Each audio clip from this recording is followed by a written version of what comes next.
We better get back, because it'll be dark soon, and they mostly come at night. Mostly. Welcome to Mostly Horror. Mostly. I'm Steve. And I'm Sean. And it's Christmas. If you're listening to this not on Wondery, it's Christmas. If you're listening to this to Wondery, it's December 18th. And it's not Christmas. Christmas is a week away. Merry But Chryslers. this episode should be coming out on Christmas. So Merry Christmas to all, and to all a good podcast episode. This week we have Krampus himself. Dude. They didn't think it could be done, but goddamn it, we did it. We have They Krampus said on. there's no fucking way. And we said, Yeah, they said, how do you watch this? Do you think we should probably just advertise this as we have Krampus on the show, right? Yeah. Yeah, we got Krampus. Yeah. Oh, I mean, we'll say Krampus, aka Luke Hawker. AKA. Yeah. So Because Luke is Hawker- amazing. It's his Luke is career expands Krampus, obviously. He's worked on so many things, but Yeah, Luke today is we a have him as Krampus. actor, creature performer, stunt performer, special effects, special creature effects artist. He's a movement coach. He's wonderful. It was a blast to talk to Creative him. It was guru. also, I think, the first time that Luke is in New Zealand. I think it was the first time that we've spoken to someone that far in the future. We've definitely talked to people that are across the pond, if you will, in England. But I think we were talking to him. I think we recorded it on December 10th, and it was December 11th when he was recording it. So that was a fun thing and not hard at all to figure out scheduling wise. He was in the future, guys. It was crazy. He was in the future. So blast to talk with Luke, aka Krampus. But a couple of things before that you probably already know. I'm sure you already knew that. You only tell me stuff I already know. You already know what I'm going to tell you. The first thing that I want to mention before we jump into any actual horror news was very sad. I feel like we've talked about people dying a number of times on the show this year, but Andre Braugher, aka Lieutenant Holt from Brooklyn Nine-Nine, he's also in The Mist, also in, I think, a version of Salem's Lot. Passed That's away. him in The Mist. Holy shit. Whoa. Yeah, the neighbor. My brain. Wow. Yeah. So very sad. He was I think only in his 60s. And not sure exactly the cause, but just a very, very sad thing to see. So I wanted to obviously send our condolences and mention him on the pod, because I love Brooklyn Nine-Nine. It's a very very entertaining show, and I know obviously had some scrutiny, as all police officers have within the course of the past half decade or so. But I love that show, and just a very sad loss for someone who elevated anything that they were in, and had his distinct timbre of voice. And so just a bummer that I wanted to mention. Start off the show hot by talking about death, but just felt like I wanted to mention it. Absolutely. I'm going to throw another one in, unfortunately. Camden Toy, who was a very versatile character actor who played a lot of the demonic monsters and vampires and stuff, specifically in Buffy, but his work extends Buffy. But he's a big part of Buffy the Vampire Slayer, and he died at 68 on December 11th after a very silent but 2-year battle with pancreatic cancer. So, wow. Yeah, I just wanted to throw that out there. I know we got some Buffy fans on the show, so yeah, it's sad. It sucks. Yeah. But obviously we'll continue to watch that stuff and remember them. And I feel like there's been, we've talked about people dying too much on this year. Yeah. On the pod this year. But unfortunately, want to recognize those people. Of course. We'll continue to do going into some happy news, some exciting news, some glorious news. Sean, I don't know if you've seen this. Maybe. A24 announces partnership with Hideo Kojima for Death Stranding film adaptation. Yeah, dude. And what the fuck does that even mean? Like, what the fuck does that even mean? So it's, obviously there's the announcement. We talked about it a little bit last week, I think. OD. Yeah. Yep. And now this, I don't know, man. And I saw a meme. It was like, it was like him and Ari Aster, and it was like I can't wait to see what these two motherfuckers cooking up. Like, Yeah, it made me laugh. We don't know that that's the case, but that would be cool. No, I think the producer is the executive producer of Barbarian. It's just Hammerstone Studios. It's just the studio that did Barbarian. At least being one of the executive producers, kind of bringing the Death Stranding IP, I guess, over to A24. Nice. But yeah, man, I mean, this game released in 2019. It had, you know, Norman Reedus, Mads Mikkelsen, Lea Seydoux, Guillermo del Toro, Margaret Qualley in it. I know, you know, friend of the pod, our friend Coulter, I sent him a message about this because I know that he played Death Stranding. I'd never played it before. I want to play, but I've watched Coulter play it a number of times. Maybe I'll pick it up after I'm done with God of War. It's extensive. It's a commitment. Yeah, dude. All I've seen is a spaceman with a baby in a backpack or something. I'm like, I don't even know. But regardless, all of the visuals from this film lead me to believe that it should be, or from the game lead me to believe that it should be an interesting film. So yeah, very, very exciting. And obviously wanted to mention on here, I feel like it's going to be in the mostly horror area of things. Absolutely. Of course. Outside of that, and I sent you this on Twitter, but I don't know if you saw it or responded. I don't think so. Lost Boys musical. Yeah. I was with just Patrick Wilson producing.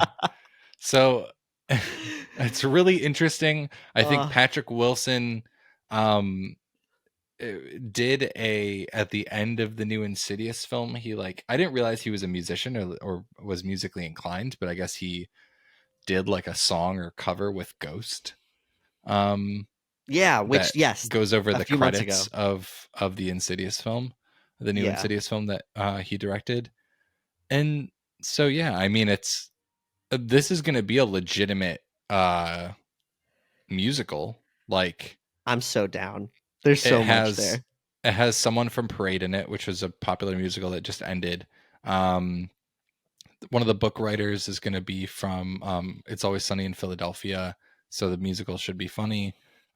Chris Hawk, who has starred in Shrek the Musical, Matilda, and A Christmas Carol, and music by one of the music supervisors did the Tina Turner musical. So, I mean, this isn't like a whatever theater. Like, this is a legit, you know, musical venture that they're doing. I'm so down. Interested in where this is going to go. As long as it still opens with like Cry Little Sister by Gerard McMohan, I think is his name. But that blind boys don't lie, thou shall not kill. Dude, bro, start with that, and then I need a whole number for You're Eating Worms, Michael. You know? You're eating maggots, Michael. Dude, there's so much. Do it. I'm so down for whatever they want to do, and we gotta get front row seats. We gotta. If it's in New York, you gotta believe we'll go see it. I just thought that's one of the more off the wall things that I've seen. It is, but recently. It's fine. All right, listen. I have no qualms. I just not a caught me very off guard. Yeah. As soon as I saw it, I was like, yeah, let's do it. What? Anything else that you have? Well, yeah, I just thought it was interesting. Interesting. You know, director William Brent Bell, who did. We still haven't gotten to see it. Yes. We still haven't gotten to see his movie that just recently came out, Lords of Misrule, which I'm personally very excited for. I haven't gotten to see it yet, but I'm excited from the little bits that I've seen. Is taking on Orphan 3. And that's just, okay. You know, it's interesting to see what right? Was that him? I didn't get a chance to fully look into it. I'm just now seeing that this is happening. But maybe. Let's see. Did you see number 2? No. He did do number 2.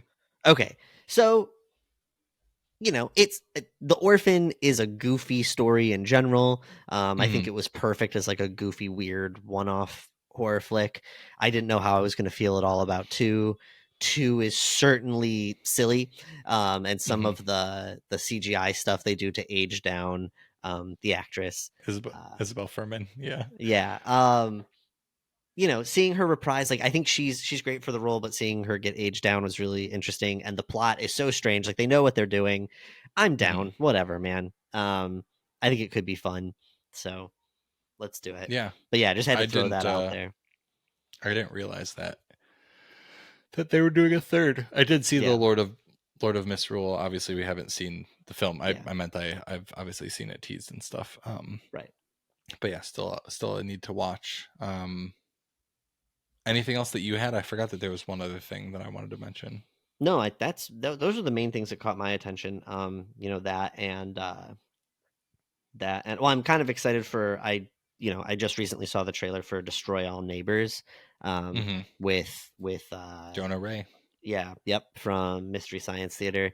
So, that I feel like it's going to be fun. The trailer looks off the wall. It's one where I actually sat down and said, "Fuck it, I'll watch it." So it looks like a movie that's very aware of what it's doing, a total splatter fun fest. So I'm down for all that. But other than that, I don't have a ton on my mind. No. Ben Stiller quote tweeted the trailer and said, "I've watched this 3 times in a row." Really? So that's really exciting. Okay, great. So that's super cool. The other thing I wanted to mention, and this film is not going to be a horror film, but it will probably cause a lot of anxiety. The trailer for the new Alex Garland and A24 film has come out. It's called Civil War. And again, Alex Garland, Ex Machina, Annihilation, Men, Devs. But this is it looks like a political thriller. It looks like the country is at war with itself. It looks like it's very something that doesn't seem that far-fetched when you watch the actual trailer, but it seems very like it's gonna cause a lot of anxiety while watching it. So excited because I really enjoy cast. Yeah, Kirsten Dunst, Kaylee Spaney, who was just in Priscilla, Nick Offerman plays the president. So Jesse Plemons should be be a good one. Very, very curious. On that note, it's Krampus time. It's Christmas. Dude. We got to get in the spirit. Any final thoughts on our conversation with Luke Hawker, aka the man Krampus? Dude, I'm just so excited. He said yes and wanted to come hang out on a whim. I was like, you know what? I'm going to reach out to Krampus himself, see if we can get him. And he came on. Luke is we talked about it a little bit a second ago, but Luke does so much in the film industry. He's been in it for a long time. We obviously talk about, these things in the interview, but I mean, his intro to the industry was working on the original Lord of the Rings trilogy. What a way to come into this world. And he works for Weta Workshop, which is an amazing studio, the kind of place that I absolutely would have been applying to right out of college. So it's just awesome to talk to him. A perfect guest for our holiday episode. Yeah, listen, we got people, we got stuff. They say, oh, you ain't got people. We got people. Yeah, we got people. We got people. On that note, hope you guys enjoy our conversation with Luke Hawker, aka Krampus. We'll catch you on the other side for our final mostly horror recommendations of the year.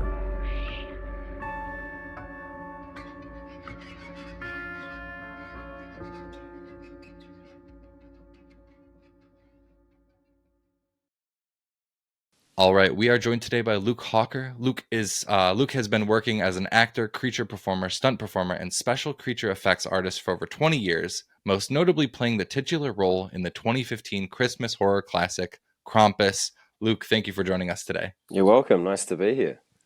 We're so stoked to have you, man. We're really excied. We're gonna actually be releasing this episode on Christmas, so this is like the perfect we were like we need Krampus on Christmas. Awesome. So this is working out perfectly. And before we jump into your work and Christmas and Krampus and all that good stuff, we ask all of our guests, one starting question, which is we're called Mostly Horror, and we like to know about your intro to the horror genre. So whether it's, a film that someone showed you when you were young that you probably shouldn't have seen, or maybe you crept out of bed at a young age and witnessed something in the living room on TV that you weren't supposed to be watching. Do you have any memories like that about your intro to the genre? Oh my gosh, yes. So I have two older brothers. One of them is a very intellectual guy. He works at Google, currently working on AI, which is really cool, stuff like that. Yeah. But my other brother, my most influential brother, I would say, as far as my career goes, is Ben, and he actually is what got me into Weta, working at Weta Workshop. But he's also what got me into horror films. And also one of the first memories I have of horror films is from Freddy Krueger, the first Nightmare on Elm Street, when I was 7. And we were told, Luke, we're going to watch this film. It's maybe a little scary, but don't scream and yell because, we don't want mum and dad to know we're watching a film we shouldn't. Cut to the scene where there's the cadaver walking through the hallway of the school with a centipede coming out of her mouth. I still remember it, like every single glistening bit on that, and I just screamed my head off.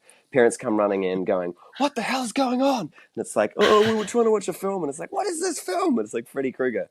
And so I went to bed knowing that if you go to sleep, Freddy Krueger's going to kill you. Never seeing the end of that film. So I didn't sleep properly, I reckon, for 10, 12. Sometimes when I'm in a hotel room by myself now, 40 years later. So yeah, that was my entry into horror films. Oh, that's so good. God. You never got the resolution of the film, which is that's like right. When I was about like 21, I decided I'm going to watch the rest of these films to figure it out. And then there was a scene with Freddy. I can't remember. I think it's number 3 or something. I don't know which one it was, where he kind of rips his head open and shows his brain. And I was just like, no, I'm out. I don't care. I just have nightmares. I don't care. So yeah, Freddy Krueger is never got resolution. Absolutely, that's so good.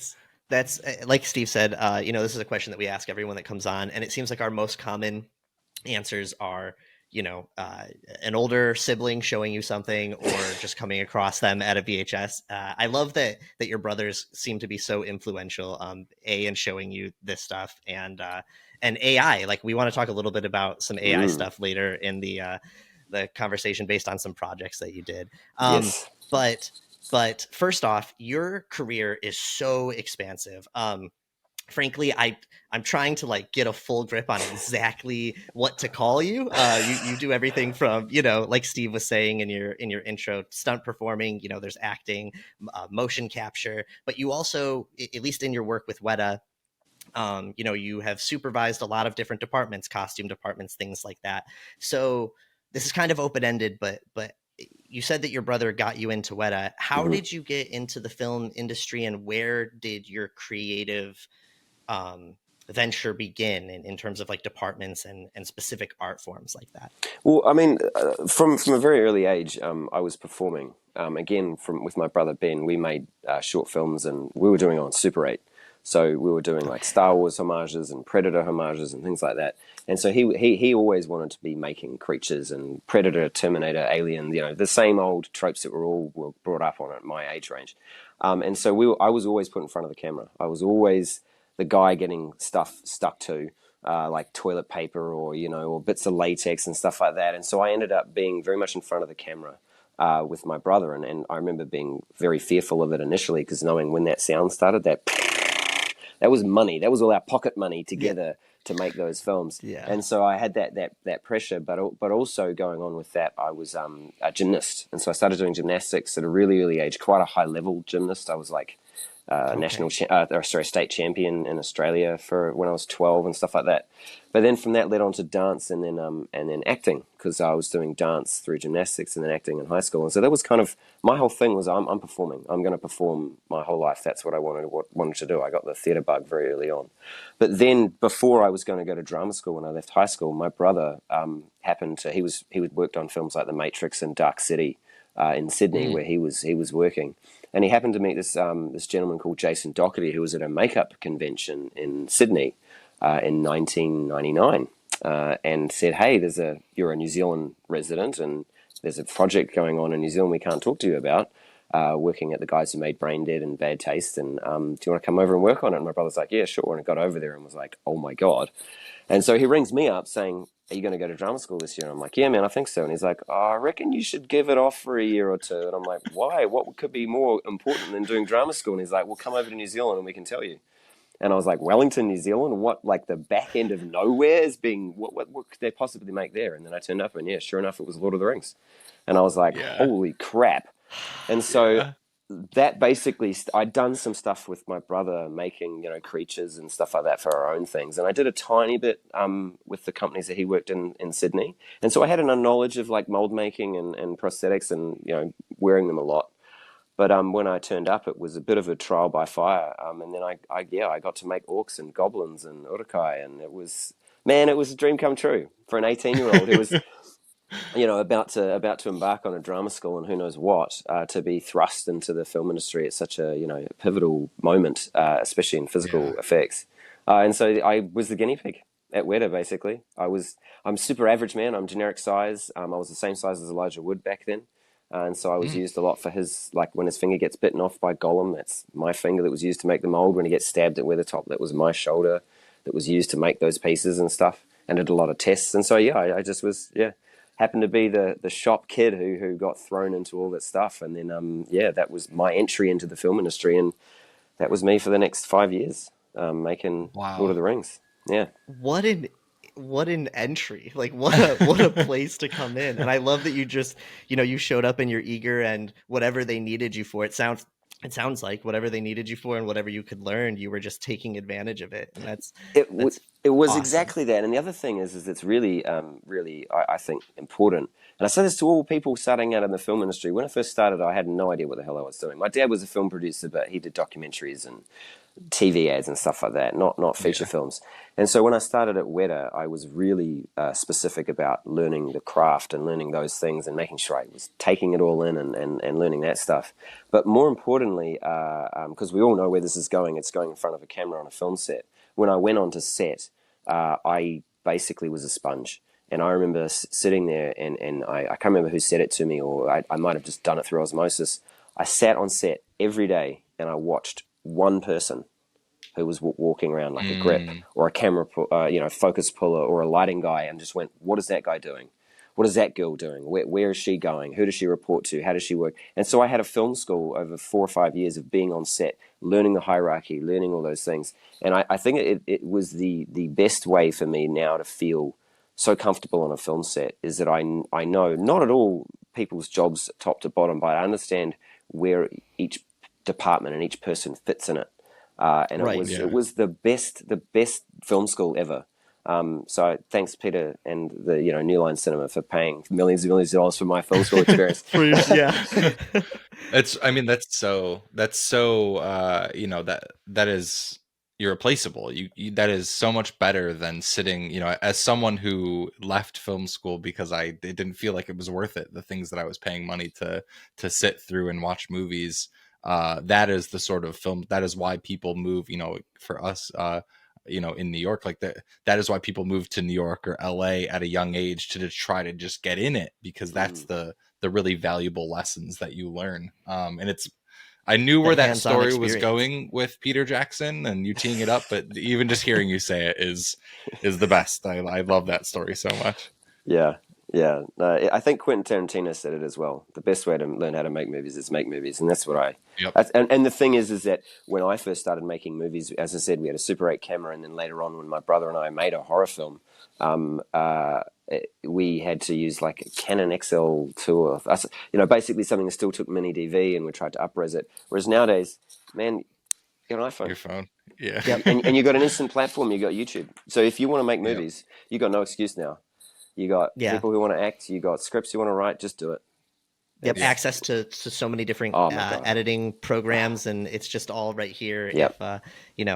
If you can set it all up. I do have to ask, Weta. This interview is definitely focused on you and Krampus specifically. We could do a multi-episode series just about Lord of the Rings and your career there, like 100%. But Weta is a company that does so many different things. So just for someone that might not know what Weta is, could you kind of break that down? I mean, they work in everything from movies, or I just feel like maybe you can compress it a little bit easier than I can. I've been looking through the shop trying not to buy every figure that you have, especially for like the Dark Crystal. So you guys do so many things. Could you kind of talk about that? Yeah, sure. So, I mean, the best way that Weta's, I think, being described is making imaginary worlds a reality. I think that's the best thing that Weta can be surmised as a log line. But what they do, I really think is just a creative. They're a creative warehouse, really, and we make everything from creatures and props, prosthetics, weapons, armor. All the way through, again, as you said, we do miniatures, we do collectibles, we also do tourism, but it's really about what can we make creatively that will excite, inspire, and tell stories. I mean, we're always about telling stories, and that's the thing that I think Richard, who's our creative director, and Richard and Tanya are founders of the company, always instilled in us is, what is the story of the objects that we're creating? What are the stories of the creatures we're creating, and what's their background? And I think that's the thing is that Weta is I guess surmised with, we're creating history before it's been written, or something like that, where we're making the things that people will look at and go, oh, I understand why this and this is here. But the other thing to say is we just make cool stuff. That's the best part. That's the best way, I think, to sum up Weta, is that we make cool stuff. Sometimes for films, sometimes for TV, sometimes for collectibles. Sometimes for like museums and experiences, which is really cool stuff as well. The bug lab that you guys did for, I don't remember the name of the museum. It's like Tipapa. I don't know if I'm saying it correctly. Tipapa, yes. Tipapa Museum has this everybody listening, go check it out. It is this like they created these giant bugs and this whole bug experience that you can walk through. I'm so jealous. I just, found out about it prepping for this interview, and all I want to do is go see this in person. It's just such a cool thing, and it's crazy to see. I don't know, seeing everything that you can get lost on the Weta workshop website. If you guys are looking to kill the rest of your Sunday, you should definitely do that. Sorry, it's seriously the coolest site. I love it. Yeah, awesome. But yeah, I before we obviously we want to spend a good amount of time talking about Krampus, but you talking about your brother that works for Google in AI is an interesting segue that Sean and I actually weren't expecting, because you have tapped into a couple of other you've tapped into a number of roles, but two of them specifically that we wanted to touch on before going into Krampus. At the beginning of this year, a film called Megan came out, and you were the movement coach for Amy Donald, which I think is really interesting. Megan obviously being played by two different girls, and you were there doing the movement. I love that aspect of your career, because not only are you doing stunts and that sort of thing, but you're obviously in tune with how your body moves and how to do specific things as if you were not yourself, as if you were another character. So what does that look like when you're a human being teaching a girl how to move like a robot? Like, how does that, not even like a robot, like a sentient robot, how do you put yourself in that space, and how do you think about the movements that you're doing and that you're teaching? It's an interesting thing to kind of surmise so quickly, because usually the biggest thing I was thinking as you were saying that is development, and I think iteration, and a lot of what I'm doing when I'm doing anything to do with movement, even when I feel like I've got a movement down, I really try to go, well, is this right? And sort of throw stuff at the wall and try things, and a lot of it comes through exploring what you perceive something would move like. And then actually the reality of what it would work in real terms as far as mechanics and things like that. And I always start in a place of, well, what is driving this? And so the three things that I always do when I think about movement is breath, strength, and weight. So for animal creatures, it's breath. So you think about a tiger or a lion, it's got a lot of chest breathing right up front, and so to be kind of up here. And then it's strong in its arms, might really strong in its jaw, so its head movements would be really slow because it's got that, ability to kind of stick where it's looking. And then the power in the back of the legs, and that muscle that muscle mass and that breath then informs the weight. How heavy is this thing now? So as it hits the ground, makes contacts, and then pushes off again, it's not like me. It's not going to, or a spider. It's not going to go jump and then just disappear. It's actually going to hit the ground, get that kinetic energy, and then blast it off to potential energy, all that stuff. And so that's kind of how I break it down when I'm talking about creatures. But with robots specifically, it's quite different because there's no breath. The strength is nearly infinite. Yeah. And the weight is relative to how it's built. Titanium, like unobtainium or some sort of thing. So there's a very, very big difference there. And the other thing is that humans need, obviously, we've got blood and muscle tissue and stuff like that. Stop me if I'm going in too deep. Please do it. But really, the thing that I think about is efficiency with robots. Is how do you be the most efficient at your structure, and where are you strong and where are you weak? And so for Megan specifically, the biggest thing is stillness in robots. Is how do you get that stillness and how do you get that precision and execution of movement? Because a robot's only reason to be inefficient in its movements would be, I presume, deception, or potentially to allow, if they care for a human or another animal, they'll kind of show it. I'm going to move like this to let you know that I'm not a threat, or things like that. And so those movements, there's this really great play that you don't get in other characters of, I'm going to be very present with what I show you, but doing something different. And everyone has that, but it's layered when you're a human or another animal. Whereas a robot, it's very clear. I'm going to show this human this because I'm about to rip its ear off. Yes. And those intimidation things are, is it joy? And so the movement all comes from how do you be still and efficient, and then be able to feel effortless when you're moving back and forth, and your eye lines have to be so specific in your movements, and that comes from rehearsal and really about control of movement. And for people like Amy, who is probably one of the most talented physical performers I've ever worked with. She was like, I remember turning up, and there was a couple of other actors that we were working with, and she turned up, and oh my God, it was just instantly, this girl was the most talented, professional, fun, and she just got into it. But with someone like Amy, the best thing to do is to play games. Games are the best way because you're using your frontal lobe. I'm using my frontal lobe to try and figure out how to get it to figure it out. But she's so talented, she just needs to forget that and play a game. Play a game like, which I called remote control, where someone would have the remote control, me or her, and I'd go play. And so you'd play normal, pause. Okay, rewind, frame by frame, stop, slow-mo. And those games ended up, teaching her the controls in order to use her body to act like a robot. And it's just things like that. That's kind of how I break it down. And so the thing is that when I do movement coaching for adults, it's not as fun because they don't want to play games, they want to know the character. They it is fun, like depending on the cast, but children are so fun at that. They just know how to play. It's their work, and so that's how I do it. It's easy with kids. You just play games, and then you go, sweet. Remember that game we played? Do that. Do that. Yeah. Wow. Yeah. I don't think Megan's iconic dance could have came from an adult. It had to come from someone a little younger.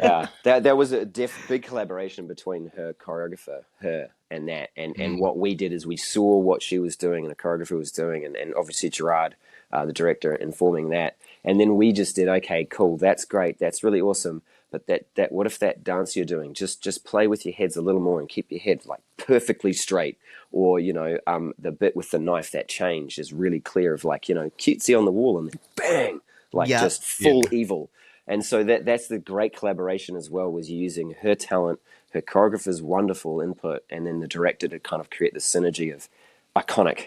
It was great to see that go so well, and to see her, because on the day she did like 5 takes of that non-stop. And when I say 5, you think, 5's not too much. It's like the whole thing, like in a blind mask, doing her aerial cartwheel, spinning around, grabbing it. It was, oh man, she's so talented. Wow, that is insane. Okay, you were talking a little bit about obviously the differences between figuring out the movements for a creature versus a robot. I would imagine, I mean, correct me if I'm wrong, but with creature stuff, you've built up a library of knowledge about that, studying different animals moving. I imagine you watch like a lot of nature docs and things like that. What would the prep be, other than considering the emotional aspects and the other things that you know? Are you watching like different machines work or different mechanisms or things like that to incorporate stuff like that?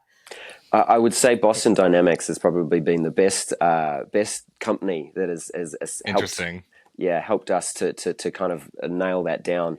And again, machinery, like there's robots at Weta, which I've looked at a lot. We've got a big one that we call Max, and it can like mill out a whole body in 5 axes. And you just watch the way that there's this kind of the way it kind of goes around, and it's like, okay, so it can move. Like that whole thing of like a chicken's head, you know, you have a chicken and you roll it around and it stays perfectly centered like a gyroscope.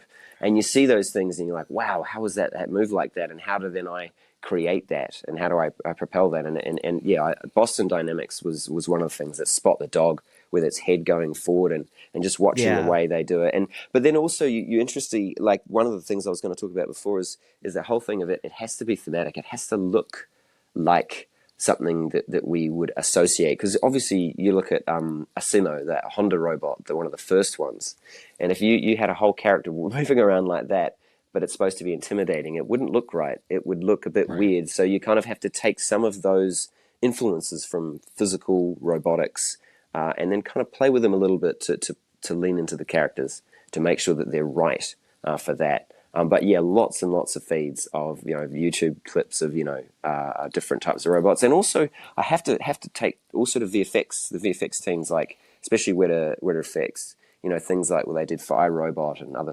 VFX houses for like Chappie, is that they're really really good because they don't have to worry about the physics. They just worry about what I was saying about what looks good. They have to worry about the physics, but only in a theoretical sense. Sure. So using those things and then trying to replicate them and then figuring out cheats as well, because we are just bones and muscles and and a capillary system that sometimes doesn't work too well when you're trying to stay in a squat for 20 minutes. It's all just balancing those things, which is so much fun to play with. Yeah, absolutely. We definitely want to get to Krampus soon. I just have to say, right before this interview, I just finished watching I Am Mother for the first time. Loved it, and I think if any listeners wanted to look or compare the nuances that you're talking about, I think watching Megan and then I Am Mother back to back would be really interesting, because they're two very different approaches to controlling a robot. The things that you choreographed on Megan are kind of more flowy than more of a straightforward kind of mech suit that you get in I Am Mother. I also could ask you extensively moral questions about AI with where the we don't have world's enough going time for that. and what your thoughts. Yeah, but that would be a whole other thing. I've been kind of obsessed lately, but yeah, it is. I mean, I'll touch on it briefly. And this, when I did I Am Mother, it was very much AI was an idea, a concept. It wasn't really, And so when I was thinking about it, I was thinking very much of like Her or Ex Machina, where I was thinking, okay, how would this, and it's very much an omnipotent thing. Whoever's seen it doesn't read too much into that. If you haven't seen it, don't listen to what I just said. But that the whole thing of how does a AI feel love? What are their goals? Which is very much I Am Mother was very much about just learning about humans and deciding how to interact with them and what they are precious, and does an AI love, which is I think my biggest overall super objective for that film is, can AI love? Whereas for Megan, I really saw it as a coming of age film. I really see it as this AI is starting off completely born into this world and is deciding where it fits in it and what it actually wants to achieve. And there's some interesting things which the script took out, which I was really interested in. But yeah, I think they're very different ways of looking at how an AI would interact. Absolutely. And they probably are. So I was going to say that's where the flowing came from for Megan, was the fact that she was becoming aware. And there was a great scene that we did in the reshoots where she goes from just after she kills the boss in the elevator, where she starts walking and she starts to get her swagger on. And this is that great, sound in there. And that thing was really fun to play with. It's like, cool, now I don't have to pretend I'm a robot. Now I'm me. Yeah. Right now, I'm here, confident. Yeah. I am going to say, just to close that off, for anybody watching I Am Mother, I'm just going to warn you, it's an incredibly stressful experience. That movie should have just been called Web of Lies, because it's all lies. I walked into this interview still with just like adrenaline pumping through my body. Oh, So. awesome. But yeah, awesome. really good. Yeah, Sorry, there's so many thoughts there, because the Boston Dynamics thing is great, because there's a lot of people that are just like, stop making the stuff that you're making, like we're going too far with the robot, but if they stop making it, then Luke's not going to have anything to watch to base his performances. So I'm conflicted. But as we've said a number of times, we got to talk about the reason for the season, which is Krampus. And again, we're so happy to be talking to Krampus himself, and we have to start the best place to start, which is the beginning. So obviously Weta did a ton of work on this film, but you are the performer. You are the person in the Krampus suit. So can you talk about how you first became aware of the project or landed on the project? I know this was filmed in New Zealand, right, on a soundstage there, so I'm sure that obviously has something to do with it, but would love to know kind of where you got started with this film. Yeah, well, so I heard about the film. I was working at Weta at the time, and we heard about the film just as the projects kind of as they get green lit and kind of flashing green lights and they get closer to production. We heard about this film, which was they called it like a classic '80s sort of horror. I think it was something like Gremlins meets Silent Night or something like that. It's like, oh, okay, that's cool. And so I heard it as an idea, and I'd seen very rough sort of ideas of Krampus, the kind of the design of it, and I thought it was really cool. And then usually what happens is, knowing where it's going to be shooting in New Zealand at the stage where they shot Lord of the Rings, and so which is just down the road from Weta. And so then they start talking about cast, and they go, well, it's 7 foot, however, it's a creature, so it's going to be a suit. And so you've got about 5 suit performers in New Zealand who are the usual ones to go to. Myself, Alan Henry, Shane Runge, Ben Fransham, there's a whole bunch of us and Jed Brophy, who are a whole bunch of people who we kind of, they usually approach, especially in Wellington. And so then I just, with my mates, Alan, Shane and Ben and myself, we auditioned. And so the audition was really, because through my agent, got put forward for the casting director. And I had a chair and a table and a production assistant who I pretended to come down a chimney with, and then, pretended that I was going to take her into my bag and haul her away.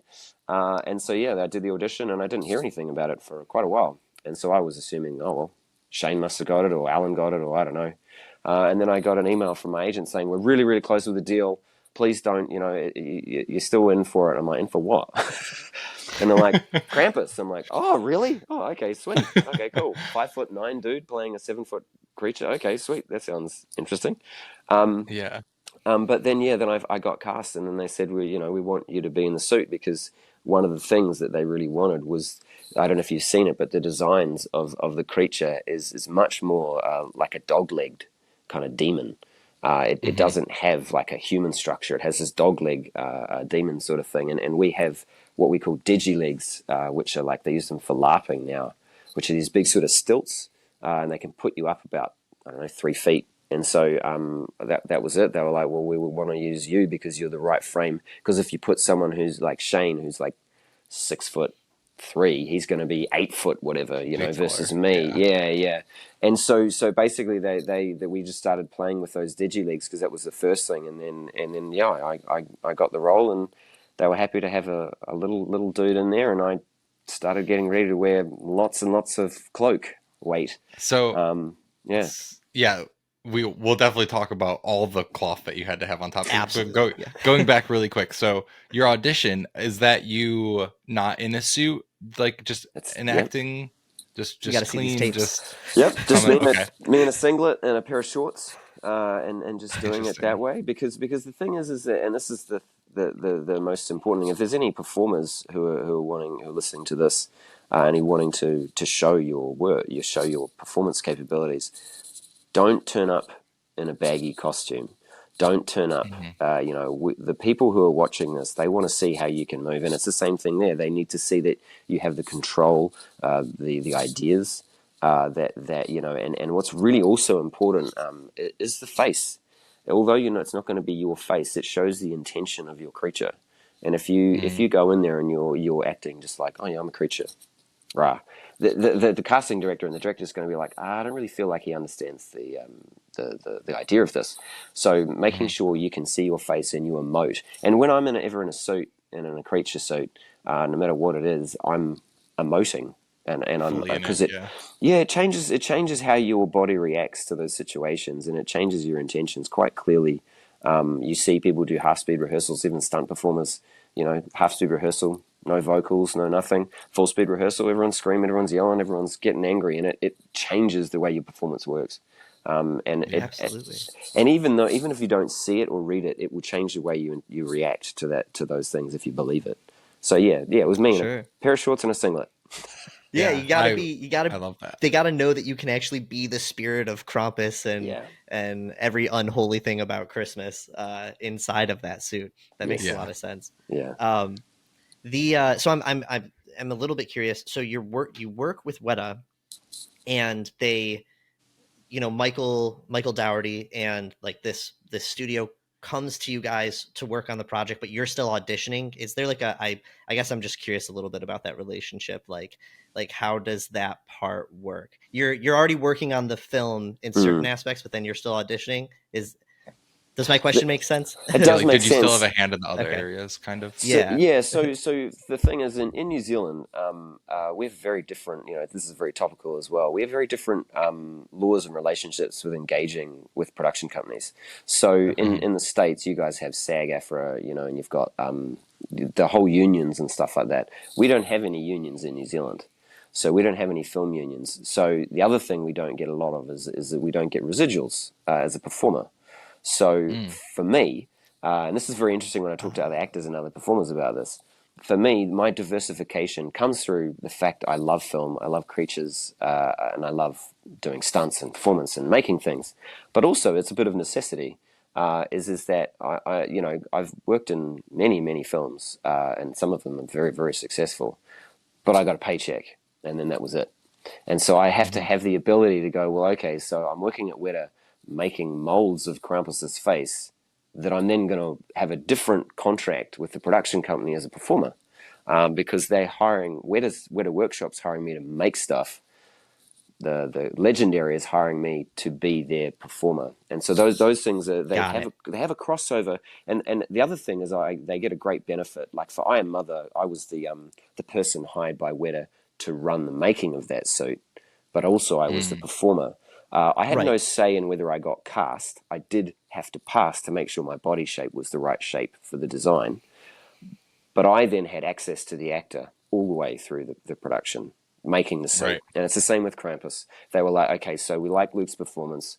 We like the way he's going. Also, you get an added benefit that, we get to constantly be checking with him, trying things on him, and you get allowances for fittings. You get fees because otherwise, actors can't turn up to a studio for free every 2 weeks and just try something on. So I had a certain amount of payment for doing fittings, but at the same time, I want the creature to work. So if it's like, oh hey guys, I've had my 5 hours of fitting this week, it's like, no, just try it on, make sure it works, because the only person it's going to really be unhelpful for on set is me. Like if I'm you have to be the one in the suit. Yeah, like so there's that's the thing is I think that it is a little bit grey, because I'm not too fussed as long as I'm getting what I should for the work that I'm doing. I'm fine, and I like to be helpful, because at the end of the day, I'm playing dress ups. Like we shouldn't get too hung up over it, and so and that delineation can be difficult sometimes, but I'm pretty clear with it. If I feel like I'm happy with something, it's good. And also, I would never want to be given a role just because I work at Weta. Sure. I think that every performer and every production company should have the ability to engage, because it's a very different relationship, a very collaborative relationship. And so I would never assume that I would just be given the role. And I think, the audition procedure is quite important, I think, for directors and cast. Yeah. Absolutely. Even though I hate them. Fair. It's probably also an early place to like flesh out some ideas and stuff too. Like it makes a lot of sense. We're huge Michael Dougherty fans. Dougherty. We absolutely love Trick or Treat. He seems like such a visionary. Can you talk a little bit about like designing this movie? I guess this kind of is asking you to speak on multiple departments, but you seem like you're engaged in every piece along the way. What exactly did Michael show up with in terms of designs? I've just from the behind the scenes, I see that, you know, he had some Krampus designs, but then obviously in making the puppet and then fitting it to you and figuring out how to make this thing work, there's changes that happen. Can you talk at all about, you know, about that process, everything from Krampus to the toys to stuff like that? So, I mean, the designs always come in, and regardless, because we have our own in-house design team at Weta. I forgot to mention that actually in the spiel at the beginning. We do concept design. We do concept design for games and TV and all that stuff, and things you might not even know we've been involved in. But with Krampus, he came along with a few designs already fleshed out, and I think that most of them we always look at them and go, okay, cool. This design is telling us what we need to do. Is it resolved enough for us to just start making it, or do we need to do a little bit of, and it's not change, it's more just fleshing out, because this is a 2D concept. Krampus's original design, pretty much the one that I saw in my head, is very similar to the final thing that we saw in essence, and obviously it's an intent. Some of the biggest things was to do with just the shape and size of it, and also to do with the face and how that all played out. But the other things that were I think got developed a bit more were things like the clown, you know, and the robot toys and lots of the elves, the dark elves. Their masks. We really we love to go on art journeys at Weta. Love them. And so we're looking at like old pagan, you know, kind of stuff, and all the Krampus festivals that happen in Germany with the carved wood faces, and just taking iconography from different places and really just showing them. And it's a collaboration with the director and you know, and the production designer as well, to say, hey, this is what we're thinking for these types of things, and how do you feel about this? And I think the sleigh at the end we had quite a big part in designing. And it becomes quite a collaborative thing to make sure that, because we're making lots and lots of, not all of it, the art department does a lot of stuff on set, but we're making some of the most kind of present creature sort of stuff in the film. We have to make sure that there's also a through line, you know, it feels like congruent, and it feels like it's of the world, and so there's a constant kind of feedback sort of session, and those types of things really come down all the way to the very finishing touches. Like I'm just thinking, there's a mask that I know that's been like got a cracked face, and it's got flecks of gold on it, and things like that. That comes down into paint, and we really try to make sure that every minute, because you never know when the camera's going to catch something that becomes quite important. And even things like the cherub, you know, we didn't realize it was going to be, you know, we knew it was going to be a big thing, like the you know, but not how big it was going to be and how much people loved it. Those are the types of things you need to keep kind of checking in with. But yeah, that journey absolutely never really stops. Even on set, there's still people powdering and fluffering. You know, it has to do that, because we're trying to create a world that doesn't exist. Yeah, and you don't. I think it's so interesting how like the people that see a movie won't really appreciate all of the effort and time and people that go into that. Because even Sean and I have spoken with Jared Kraszewski, who's a concept artist, and he did the Gingerbread Men. He was one of the people that was brought on to, I think, possibly from the Legendary side beforehand, Michael's side, to come up with concepts for these creatures. But it's like, you know, he's one of many people who's pitching designs for these things, and just gets one of the creatures that he designs, as opposed to all of these, and then all of the people that come together to make this world congruous look, like you said, is so interesting. Going back to Krampus itself, you talked about putting on that suit. It seems like a lot. It looks like a lot. We've seen some behind the scenes of what you were like inside of that, and what you used to kind of see, because it looks like it's hard to see in there. Could you walk us through what the experience is like being inside the Krampus suit? It's interesting, because I did a lot of pre-work, and we started again this design process of deciding on how the creature looks like underneath. And so the stilt legs were on. They started to do like these foams of muscle structure to kind of they had these sort of shoulders on my backpack that held the whole rig and the head, and just trying, I've got one arm is, making the head do the snake sort of looking, the other arm is doing the hands, and then there's a dead hand hanging off here that kind of will just sort of flow along as I move. And so that whole thing kind of comes together, and I was really happy that we spent a lot of time getting that structure looking right so I could understand what this creature looked like underneath the cloak. So yeah, we basically got the muscle structure, got the way I thought the creature would walk, and and okay, cool, this makes sense, and how its head and where it sees. Okay, sweet. And then we start putting on the layers of the cloak, and the layers of the cloak went on, and Michael was like, yeah, I want more. Okay, more, another one. Okay, more chains. All right, another lock. Okay, yeah, and the big droopier, longer sleeves, bigger sleeves, like that. And so I think I remember putting it on for the first time with the head off, like I could basically still see. And I was like, man, this thing is heavy. Like it was so heavy, and I was just going, holy, and like standing up. So when I sit down, I had to sit on a box because my legs were so high. And so every time I'm getting up, I'm doing a squat. So I was getting up and down, and it was like, and I had these massive bruises through shooting on my hip bones where the aluminium like backpack would sit on me. But I ended up weighing like 40 kilos, which is like 90 pounds was the weight of the suit.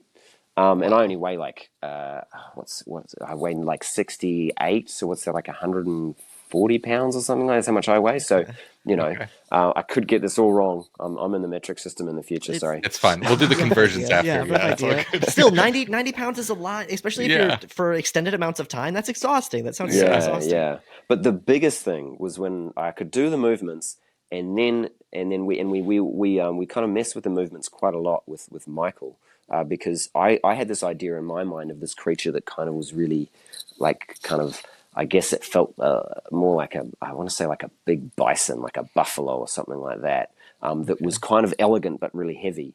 And he had a very different idea, which was the biggest how was the steps, because the walk cycle is always the hardest thing to get for a creature because it's when it's its most comfortable. And so getting that thing, and he kept saying heavier steps, and I had no way of feeding back. I had no way of seeing myself because I'm covered in these blankets, like hundreds of blankets, until finally I was like, well, maybe it's like a big elephant, bang, bang, bang, like that. And then Michael was like, yeah, that's it. And so I was like, oh wow, and I'm like, great, now I'm like lifting, like boom, and having to smash my feet down as heavy as possible while still doing the movements like that. And so it was really getting that all working in synergy was really, really difficult. But then the last thing was the most intense thing was when they finally put the head on. Because as you mentioned before, there's one little mole in the side of his face that has a camera in it. And that's how I'm seeing the whole world. And I literally have an iPhone like kind of monitor it was a camera for you when you back up your car, you can see behind you. That was the camera. Great. And so it was parallaxed and fisheye to hell. And it the first time I put it on, I nearly fell over because my whole equilibrium of where I was just, I'm like, whoa, and I'm moving. It feels like it's a, one of those guys with the 360 cameras in it. It felt like playing a video game with my whole body. Wow. Not knowing though that every time I move forward, I could potentially stand on the front of the cloak and fall over like a ball gown, like at a red carpet event. It was, and I just had to. Came back to the whole trust. I had to trust that Flo Foxworthy, who was the person just doing lots of the cloak work, she was able to, and then looked after me on set. I just trusted her. Yep, sweet. If you see that I'm going to trip over, yell out, stop. And I think I only fell over twice in the thing, which was nice, pretty good on purpose. I fell over a few times for the camera, but that was a very scary journey. But when getting there, that's the whole thing of being pushed to that point of, oh my god, I think I'm going to die, or I'm going to fall over, and then just go, I can do this. I can better it. Was there cooling in the cloak? Like a how many fans? It didn't have. I'm trying to remember. It didn't have many fans because I don't mind being too hot in a suit. Okay. And the fans, I think the thing is that one wasn't so hot because there's an air gap between me and all of the cloaks. I think it was hot. Like, don't get me wrong, sweat was like dripping the whole time, but it wasn't for me. I don't mind being hot enough as long as I can still breathe, and I had enough airflow coming in that way. But they'd take the mask off, and I'd get an air fan in. But it wasn't as hot as other suits I've worn. Interesting. Fair. Krampus, I think, since 2015, since its release, has become this iconic Christmas horror classic, if you will. Michael did that with Trick or Treat, and now has done that with Krampus, and hopefully he'll do Boxing Day or something down the line and get another holiday. But I guess what as the person who embodied Krampus, who was the performer, what has it been like for you to see the response when it first came out, but also just the prolonged response and how people still treat it almost 10 years after the fact? Like, what has that been like to have played this really iconic titular character? Well, it's funny. I was actually at a Christmas party for Weta Effects on the weekend, and I bumped into a friend of mine who will be working on a film, Godzilla X Kong, that's coming out. Yeah, nice. Of course. And the thing is that we were talking about the film, and we were talking about what's about to happen, and then we were just like, and the fans are loving it, and then we're like, yeah, the fans, and we're like, we keep forgetting this whole thing is for the fans. Everything we make is for the fans, and I think that's the thing is that you get, while you're on a production and while you're making, like on Krampus, all I was doing my job the best I could with the team, and a whole bunch of wonderful support performers as well. But you do the best you can with what you have in the hope that someone's going to enjoy it. And the thing is that what's so lovely is that firstly, when it first came out, and we're like, man, this is going really, really well. Like, it's a bloody awesome film. It's so much fun, and it's so silly at times, and then quite dark and scary at other times, which is why I think it's so good. It's got a great journey as a story, and also something new that I don't think people had really kind of seen before. But then to have that prolonged thing, I think the thing that I love about that is that, if you had said the same, my favorite film of all time is Alien by Ridley Scott. If you had said this to Ridley, do you think this is going to be like, however many, 40 years later, still people say it is one of their top one movies? He'd be like, no, it's just some bloody sci-fi film, with a couple of creatures and, I don't know. You and that's the thing is that you should never take for granted that the fans are going to love it, but you also should always just be like, well, that's awesome. If you guys love that thing, all I'm going to do is keep saying thank you for watching it, and also buy in with it, and I think it's fun as well, and I think it's just great that the fans just consistently surprise you. Like Lord of the Rings, we didn't know if that was going to be, New Zealanders, good on you, you had to go, but 20 years later, it's still like this massive trilogy, and I think that's the thing is that it's really lovely that we're in a day and age where fandom when I was growing up was a little bit nerdy. If you were super into something, people were like, oh man, why are you into that film? It's not that great. And you're like, oh, I liked it. And you were kind of quiet about it. What I love about today's day and age is people scream it from the rooftops. They put it all over social media. I love this film. I don't care who doesn't like it. And that's the thing is I think that just keep loving whatever you love. If it brings you joy, who cares? And the thing is that I'm so thankful that people see me as the embodiment of Krampus at some level, because really, as I said, it was a group effort. And I'm just so glad that I happened to be at the front of it and get to tell all the silly stories. That's awesome. Yeah. We are so glad that you were at the front of it too, and we are screaming it from the rooftops. Truly, it has become an absolute must-watch every holiday season. It's a movie I deprive myself of all year. I only let myself watch it around the holidays. I keep it special, and I don't know anyone that's seen it that doesn't have a similar approach. It is a Christmas horror staple for me, and will be for the rest of my life. So we thank you for it. We've taken up a lot of your time. We do, as we mentioned at the beginning, we're curious about your little segment we call Mostly Horror Recommendations. So we're looking for a horror film and maybe a non-horror film that you'd like to recommend to the audience. And you can take that in whatever direction you want. We've obviously talked about a couple different movies here. Know that you love Alien, the early experience with Nightmare, but What do you got for us? See, you're asking a actual film nerd how to do this quickly. It's tough, yeah. It is really tough. That's why we let you know before. I know, so you have some but time. even you didn't give me enough time. It doesn't help. Yeah. I'm so sorry. I think so. The thing I would say is that Alien. If you haven't seen Alien, you have to see Alien because it is a drama film. It is a sci-fi film, and it is a horror film. So the thing is, if you want a horror film that I want to recommend, Alien is my mind one of the best ones because it also deals with a situation. It's a fantasy situation of being stuck on a spaceship, but the idea of how people deal with it and the breakdown of bonds and things. It's such a great film. Similarly, if you haven't seen, I'm going to say two. I'm sorry. No, it's perfect. Please. The Thing. The Thing from the 80s is one of the best, a similar kind of situation, but the practical effects, but also it's just, you're talking about like watching I Am Mother and coming with your nails like worn down. The Thing is one of those films, every time you watch it, you're like, oh my God! Like it's so stressful and such a crazy journey. But yeah, the Thing and Alien, I think, are the two things I'd say as far as horror films go. As far as non-horror films, that's a really hard one. I mean, I think Blade Runner 2049 has been one of my favorite films of the last a few decades.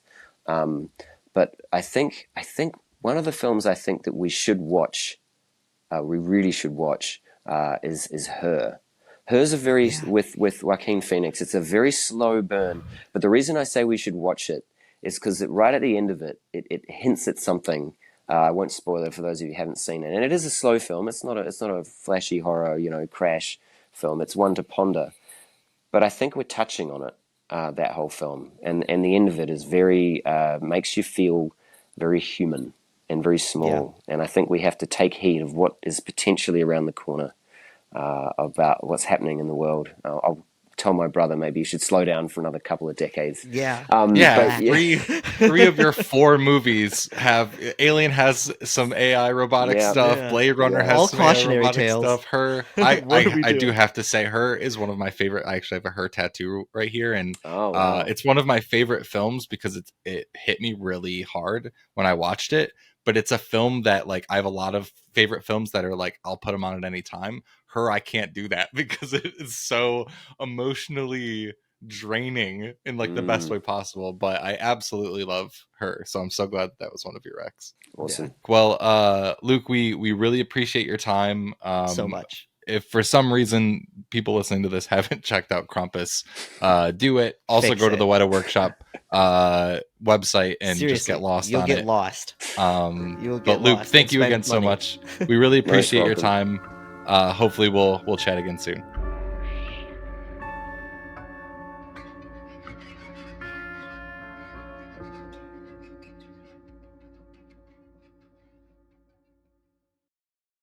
Thank you guys so much for listening to our conversation with Luke Hawker, aka Krampus, and thank you again to Krampus himself, to Luke, for chatting with us today. We really appreciate it and really enjoyed the conversation. It's now time for our mostly horror recommendations of the week, but also one of the year.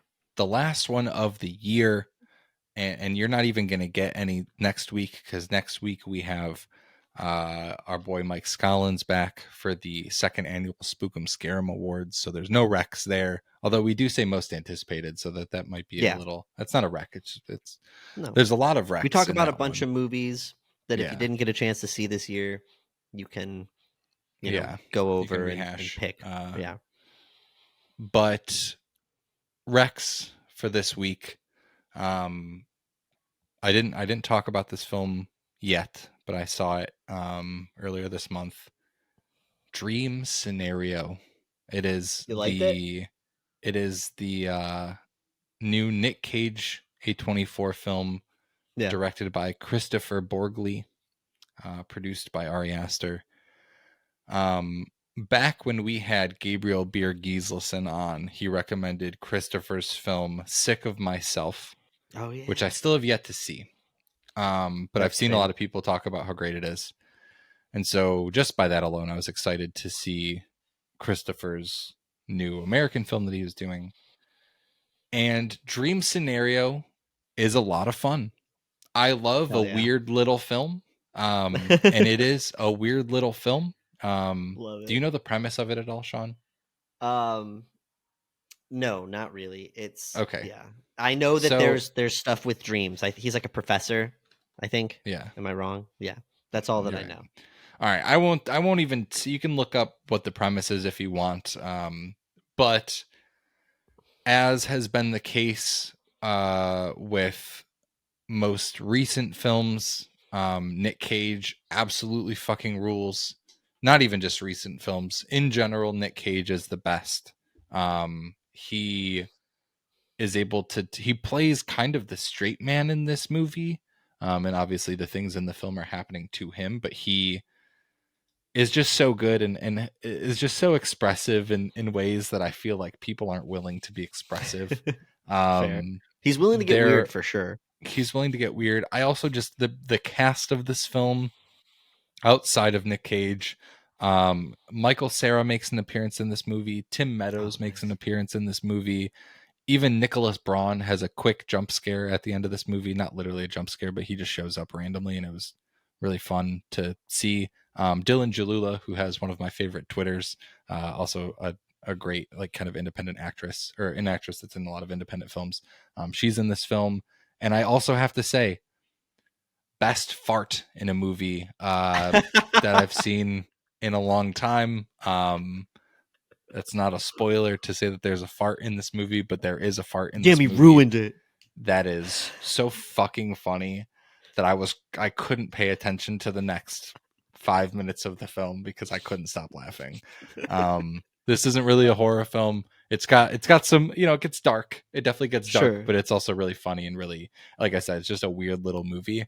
And yeah, I want to see Sick of Myself soon because this is a great, this director has a great brain. The stuff that he's doing in his films is wonderful. So definitely want to recommend it.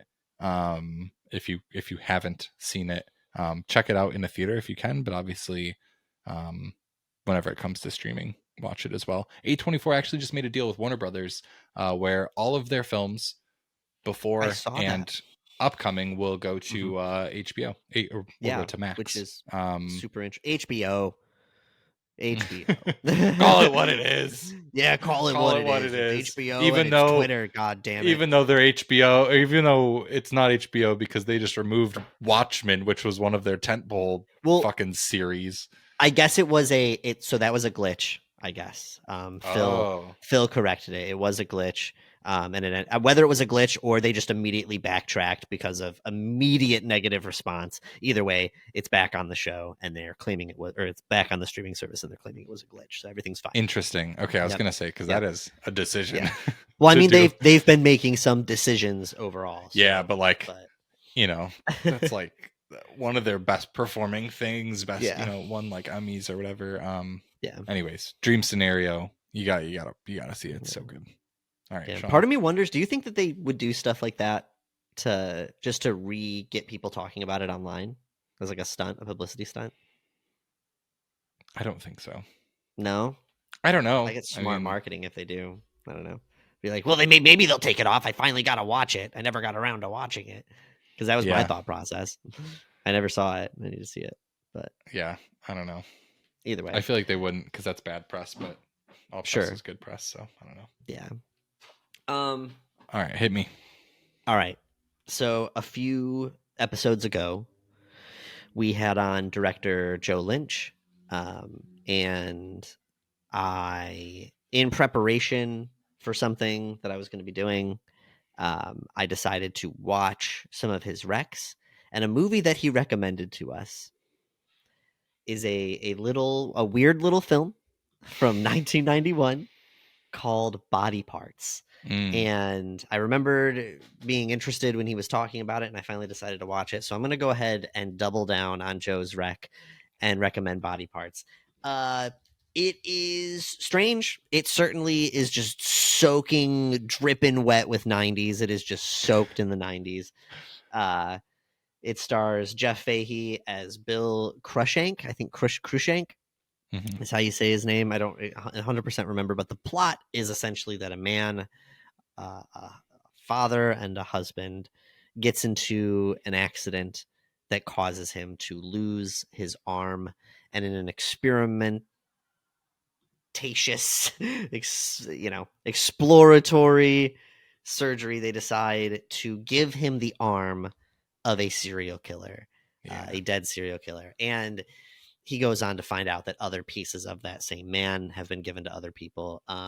It also has a nice Brad Dourif plays a character in this movie and kills it always. It's a lot of fun. I'm not gonna necessarily sit here and tell you that it's great, but it is certainly fun, and has some fun elements and some fun concepts and scenes that they play with. The ending of the movie is also so silly to me, and that's all that I'm going to say about it. But yeah, so I'm going to go ahead and re-recommend Joe's recommendation of Body Parts. Nice. Because other than that, I've talked about everything I've been seeing recently, just trying to cram in stuff, for next week's episode, all the things that I didn't get to see this year and stuff like that. So I don't want to bury the lead on any of that stuff. So that's true. While we were prepping for that, I did realize, obviously there's a number of films that I didn't get to see, but there's two really highly regarded international films that I didn't see yet. Yep. There's Huesera, the Bone Woman, and then there's also In My Mother's Skin. Both of those I've heard as being very highly regarded, and so I want to try to watch them. Did you see El Conte? Or Conte. Yeah, El Conte. I tried. I started it on Netflix, and I just didn't. It was couldn't really get into it. Strange. Yeah, it just wasn't my vibe, and I just, yeah. I'm bummed at the things that I missed, but I mean, dude, I don't remember the official count, but the last time that I counted, I wrote down every horror movie that came out this year that I saw. So this is just for the releases of this year, and I watched 35 at least. I think it was more like 37 of the horror or horror adjacent movies that came out this year. So I'm not mad. That's a good pool. Yeah, I mean, I think based on my Letterboxd, I've seen 103, and about a third of those are horror films that came out this year. Yeah, there you go. It's impressive. Yeah, that's so much. Jesus, probably seen more than 103. That's only one movie every 3 days. Yeah, but I don't know. Yeah, I guess we've been. You got to start using Letterboxd. That's what I do. That's one of. We're gonna go ahead. I know this isn't the New Year's episode, but we should have. So we should have picked a New Year's resolution. My resolution is going to be to get on Letterboxd. Okay, that's a really easy thing. I don't know if that's a resolution. That's just something for you me. Could do. It's huge. I downloaded it once. I don't know. That's big for me. I've been saying. I think forever. It's not just like I feel like I have to do Letterboxd. I just I love the ability to go back and see exactly what I felt about a movie, exactly when I saw it.